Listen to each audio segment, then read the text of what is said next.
Welcome to Rashmi's रसोई। उन्हाळा चालू झाला का प्रत्येकाच्या घरी वर्षभर टिकणारं असं साठवणीतलं लोणचं बनवलं जातं। पण आज मी तुम्हाला रश्मीज रसोईचं स्पेशल असं राजापुरी कैरीपासून आंबट तिखट गोड लोणचं कसं बनवायचं ही रेसिपी दाखवणार आहे। त्यासाठी हा व्हिडिओ शेवटपर्यंत बघा आणि माझ्या चॅनलला लाईक, शेअर अँड सबस्क्राईब करा।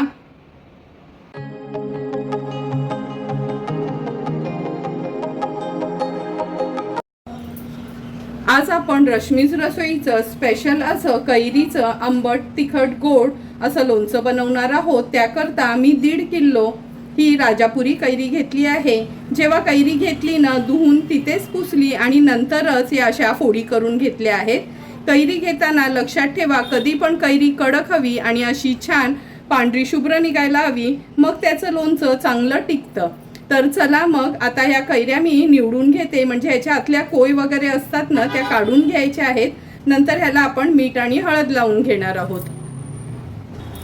हे बघा, सर्व कैऱ्या आपण निवडून घेतल्या आहेत। त्याच्या आतलं कोय किंवा काय काळा वगैरे कधी कधी असं त्या कोयला लागलेलं असतं, ते आपण काढून घेतलं आहे। 1.5 किलो कैरीसाठी मी 100 ग्राम एवढं हे जाडं मीठ घेतलं आहे। अर्धा चमचा आपण हळद वापरणार आहोत। आता व्यवस्थित मीठ आणि हळद ह्या कैरींना चोळून घ्यायचं आहे।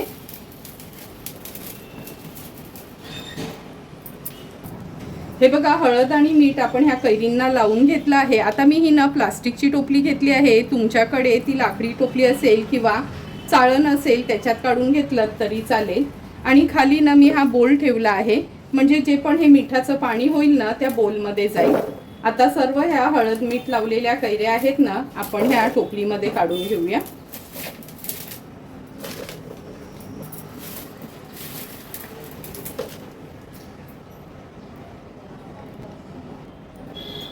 आता ह्या ताटामध्ये हे उरलेलं मीठ आहे ना, हे वर आपण असं व्यवस्थित पसरून घ्यायचं आहे।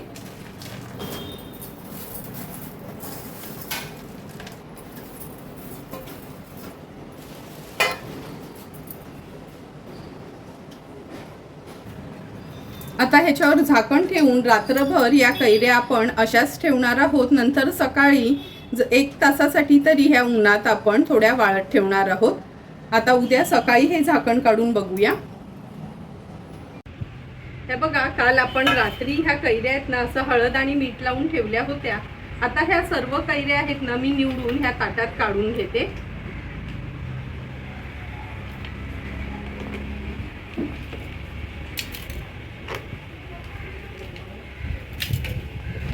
सर्व कैऱ्या आपण ह्या ताटात काढून घेतल्या आहेत। आणि हे बघा, हा बोल ठेवल्यामुळे मिठाचं पाणी ह्या बोलमध्ये राहिलं आहे। हे पाणी आपण फेकून देणार आहोत। आणि आता या कैऱ्या आहेत ना उन्हामध्ये जवळपास 1.5 ते 2 तासासाठी आपण थोड्या वाळत ठेवणार आहोत। या कैऱ्या आता मी ना ह्या कॉटनच्या कपड्यावर जवळपास 1.5 ते 2 तासासाठी उन्हात छान अशा सुकवून घेते। खूप जास्त कडक नाही करायच्या, हे मात्र लक्षात ठेवा। फक्त 1.5 ते 2 तासासाठी ह्या कैऱ्या आपल्याला अशा उन्हात ठेवायच्या आहेत। तोपर्यंत आपण फोडणीची पण तयारी करून घेऊया, म्हणजे ह्या कैऱ्या सुकेपर्यंत आपली फोडणी पण गार होईल।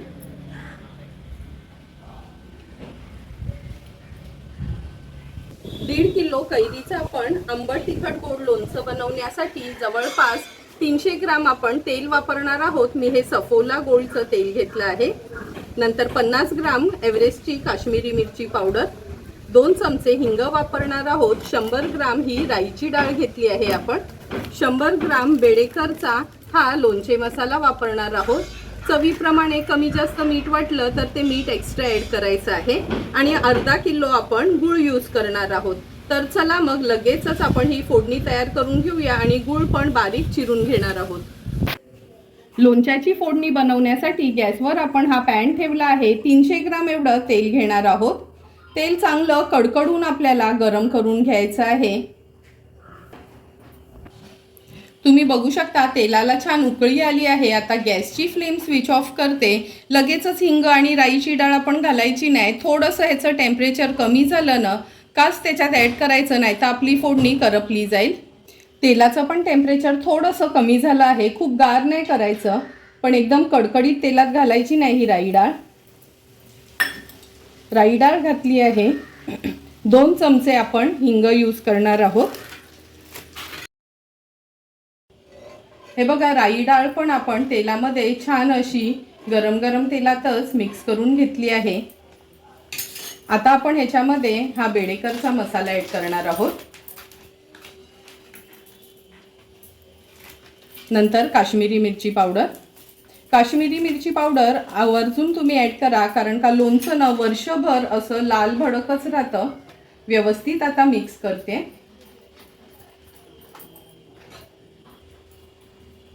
व्यवस्थित हे मिक्स करून घेते। मिक्स करून झालं ना, आपल्या कैऱ्या पण चांगल्या उन्हात आपण तापवत ठेवल्या आहे। तोपर्यंत ही फोडणी ना पूर्णपणे आपल्याला गार करून घ्यायची आहे। लक्षात ठेवा एक टीप, कधीच लोणच्यामध्ये ना गरम गरम फोडणी ॲड करायची नाही। पूर्ण हे तेल गार झाल्यावरच ॲड करायचं आहे। ह्या बघा, ह्या कैऱ्या आपण 2 तासासाठी उन्हात चांगल्या सुकवून घेतल्या आहेत। आता आपण ह्याच्यामध्ये अर्धा किलो हा खिसून किंवा बारीक चिरून घेतलेला गूळ ॲड करूया। तिखट लोणचं तर आपण नेहमीच खात असतो, कधीतरी न हे असं माझ्या पद्धतीचं लोणचं तुम्ही ट्राय करून बघा। आता ही फोडणी जी आपण तयार केलेली ती पण गार झाली आहे, ती पण मी ह्या लोणच्यावर काढून घेते।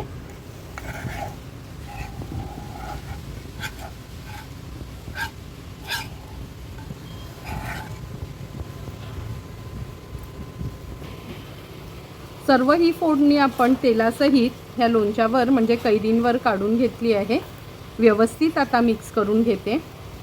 तुम्ही बघितलंच असेल का काश्मीरी मिरची पावडर ॲड केल्यामुळे किती सुंदर रंग येतोय। आता गूळ मेल्ट होईपर्यंत व्यवस्थित आपल्याला हे मिक्स करून घ्यायचं आहे।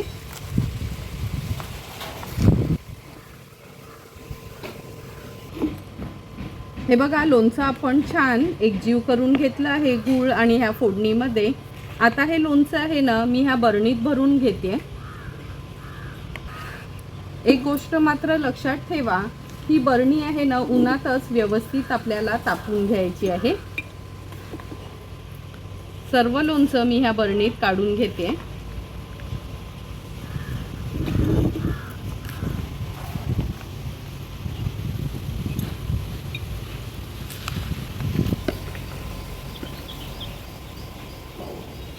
तुम्ही बघू शकता, थोडं थोडं करून सर्व मिक्स केलेलं हे लोणचं आहे ना आपण ह्या बरणीमध्ये भरून घेतलं आहे। जरी तुम्हाला आत्ता तेल दिसत नसेल ना, उद्या मी ह्याचं झाकण तुम्हाला उघडून दाखवते। आता ह्याला झाकण लावून ठेवूया आणि उद्या सकाळी ही बरणी आपण ओपन करून बघणार आहोत।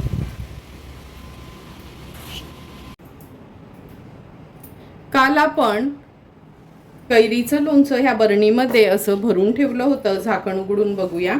तुम्ही बघू शकता, भरलेलं तेव्हा थोडंही तेल दिसत नव्हतं। आता गूळ पण व्यवस्थित मेल्ट झाला आहे आणि हे बघा तेल ह्याला सुटलं आहे। आता पळीने आहे ना हे लोणचं मी छान एकजीव करून घेते। रंग बघा किती सुरेख रंग आला आहे ह्या लोणच्याला। आता ह्या कैऱ्या वगैरे आहेत ना छान अशा दाबून आपल्याला घ्यायच्या आहेत आणि एक 4 ते 5 दिवसाकरता तरी कमीत जर 8-10 दिवसांकरता तुम्ही हे लोणचं छान मुरवून घेतलं ना तर वर्षभर अगदी व्यवस्थित हे लोणचं टिकतं। आता लोणचं छान एकजीव करून घेतलं आहे। झाकण लावते आणि एक 5-6 दिवसानंतर आपण ही बरणी उघडून बघणार आहोत। 5 ते 6 दिवस झालेत, झाकण उघडून बघूया। हे बघा, आपण लोणचं हे मुरवत ठेवलं होतं।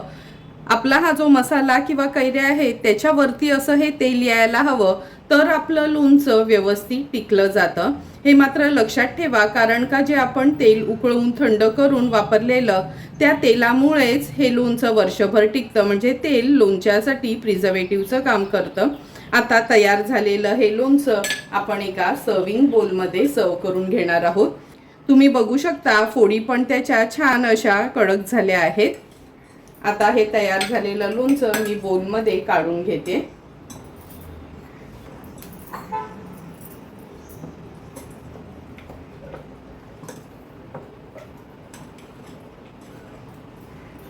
किती सुंदर टेक्स्चर आणि सुंदर रंग आपल्या ह्या राजापुरी कैरीच्या लोणच्याला आला आहे।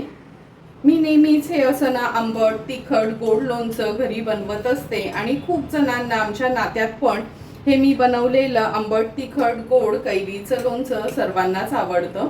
तुम्हाला पण जर मी बनवलेलं हे राजापुरी कैरीपासून आंबट तिखट गोड लोणच्याची रेसिपी आवडली असेल तर तुम्ही पण माझ्या पद्धतीने नक्कीच एकदा तरी हे लोणचं घरी ट्राय करा आणि मला कमेंट करून सांगा की तुम्ही बनवलेलं हे कैरीचं आंबट तिखट गोड लोणचं कसं झालंय ते. जर तुम्हाला मी बनवलेल्या ह्या आंबट तिखट कैरीच्या गोड लोणच्याचा व्हिडिओ आवडला असेल तर नक्की माझ्या चॅनलला तुम्ही लाईक शेअर अँड सबस्क्राईब करा. Thank you for watching my video.